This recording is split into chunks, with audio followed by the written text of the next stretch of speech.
mars 2011 et on est à une grande manifestation publique nationale au Québec pour manifester contre les hausses de tarification et aussi les coupures dans les services sociaux ici au Québec. Alors, en ce moment, on est environ 3000 personnes et on se retrouve au centre-ville de Montréal. Entre autres, on retrouve des syndicalistes, on retrouve aussi des étudiants et d'autres personnes qui viennent de la population citoyenne, canadienne et québécoise. Il y a aussi des gens qui viennent de différentes contrées du Québec qui sont venus jusqu'à Montréal pour venir manifester aujourd'hui.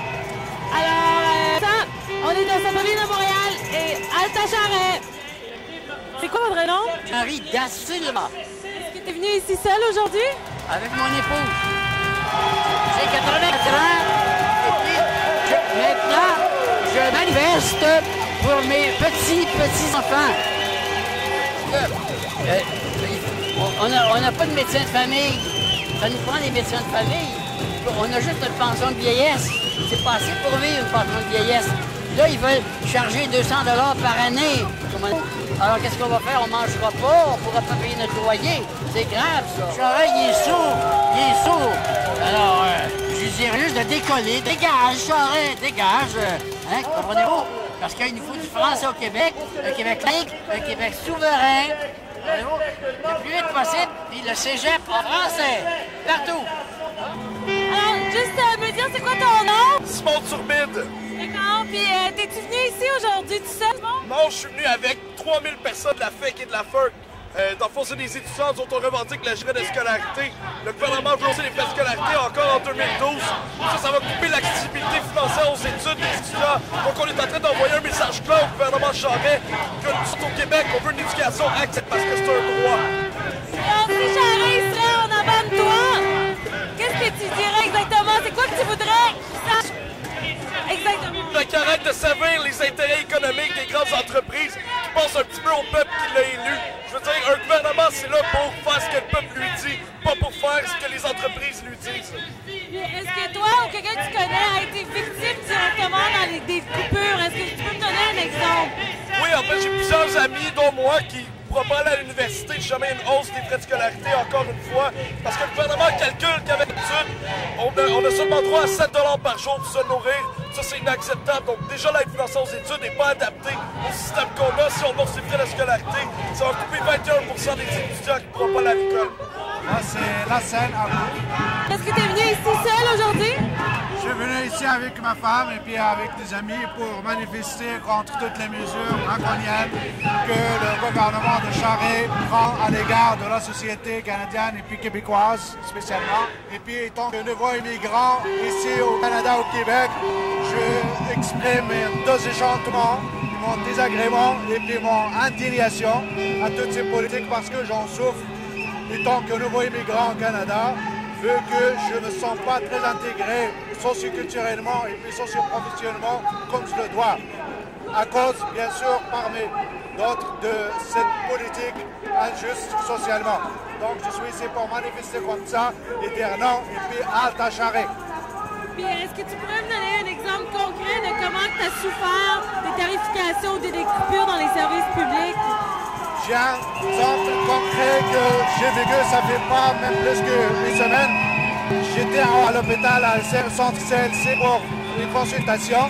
Et puis j'ai senti vraiment que je me suis largué par le médecin dans son bureau, sa cabine, parce qu'il n'avait pas de temps.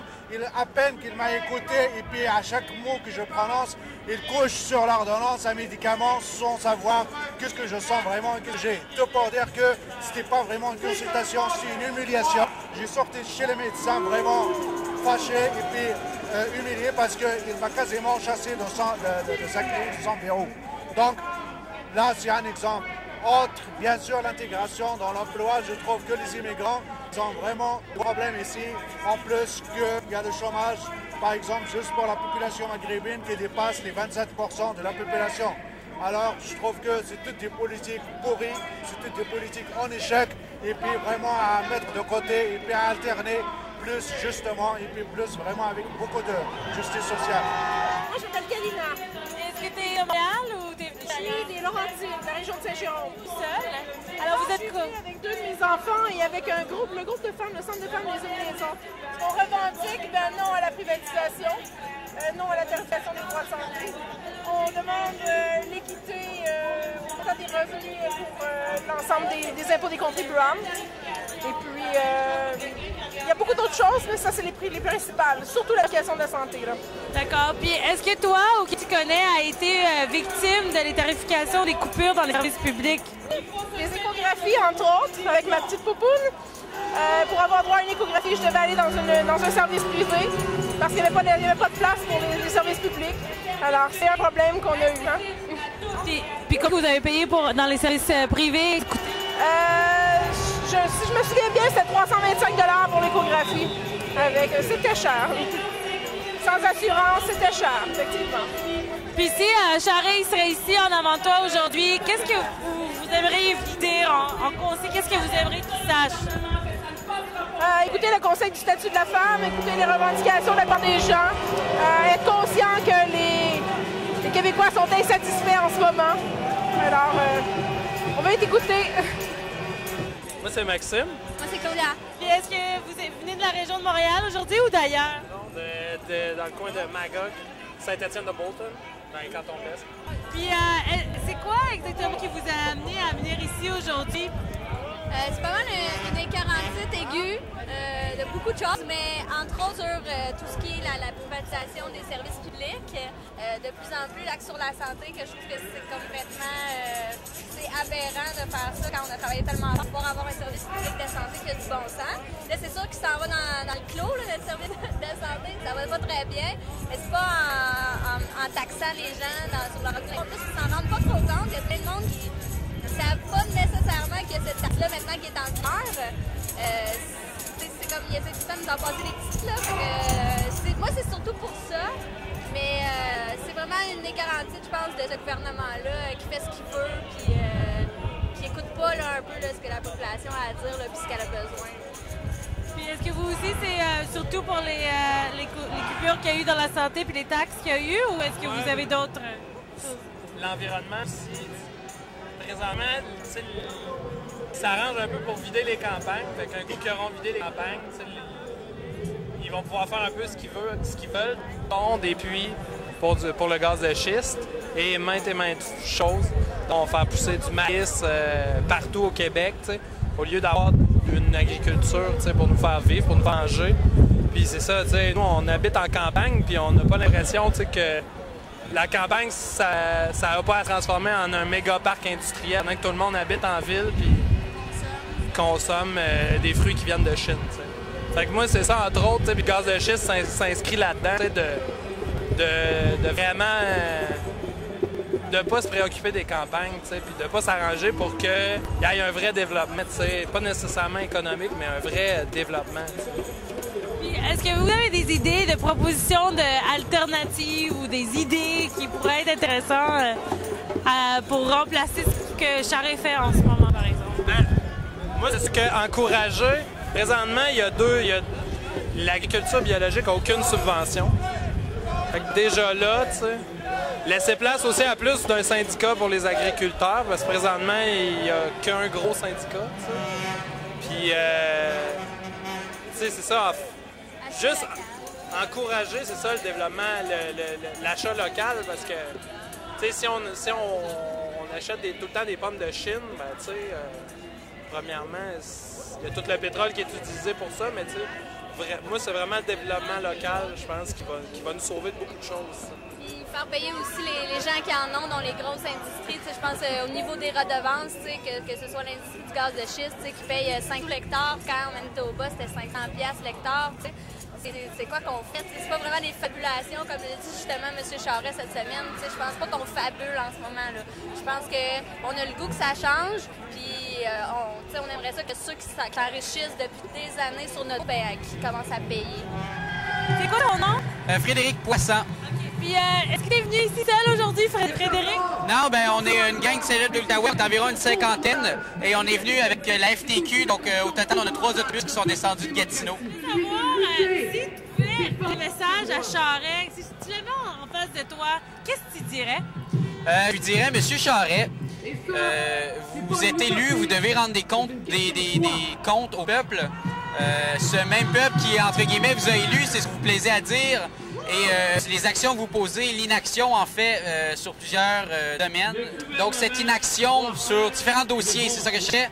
Fait en sorte que vous ne méritez plus la confiance des citoyens et qu'on ne vous respecte plus. Vous n'avez plus le respect de plusieurs personnes, ce qui est très grave, et vous êtes une cause du cynisme en politique en ce moment au Québec. Est-ce que vous avez des revendications en tant qu'étudiant? Est-ce que vous avez des choses à demander? Nous, ce qu'on demande, c'est vraiment l'accessibilité aux études la plus grande. Donc, on parle du gel des frais de scolarité. Il y a une augmentation depuis 2007. On ne veut pas qu'il y ait une nouvelle hausse qui soit annoncée. Et on demande l'augmentation de l'accès aux prêts et bourses. Donc, que les gens qui ont besoin, parce que les bourses, il y en a de moins en moins, et les prêts, c'est assez... ça compte les cèdes, là. Souvent, le fameux 7 $ par jour pour manger. Donc, nous, on demande, c'est ça, le plus grand accès aux prêts et bourses et aux études en général. J'ai cette chance-là de ne pas avoir personnellement été atteint, quoique j'ai pas de médecin de famille, et c'est que c'est assez bordélique rencontrer un médecin, mais...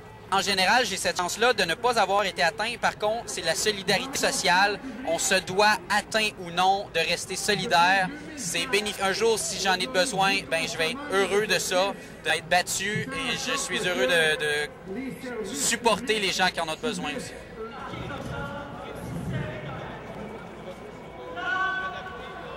Non, ça fait pas? C'est Montréalais pour un moratoire. D'accord. Et est-ce que vous voulez nous expliquer c'est quoi les revendications de Montréalais pour un moratoire? Le groupe s'est formé en vue d'appuyer dans le but pour un moratoire pour les gaz de schiste en janvier dernier. Et puis, on continue à y travailler parce que là, présentement, c'est sûr que le gouvernement a annoncé qu'il ferait des études, mais il y a un travail énorme à faire pour aller vers un développement durable, de se rendre compte, de mettre nos priorités à bonne place, de regarder c'est quoi nos ressources, puis de les protéger, parce que la vie, ça passe avant le gaz. Charest, je suis vraiment pas d'accord avec la façon dont tu gères nos ressources collectives. Dégage! Charest, dégage! Attache ta tuque! Inacceptable! Chieux! Arrête, au gaz de schiste, ça va polluer dans 2 ans, dans 10 ans, dans 20 ans. Barrasse! Charest, paye donc mon bac avec tes pots de vin. Gouvernement illégitime!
Système de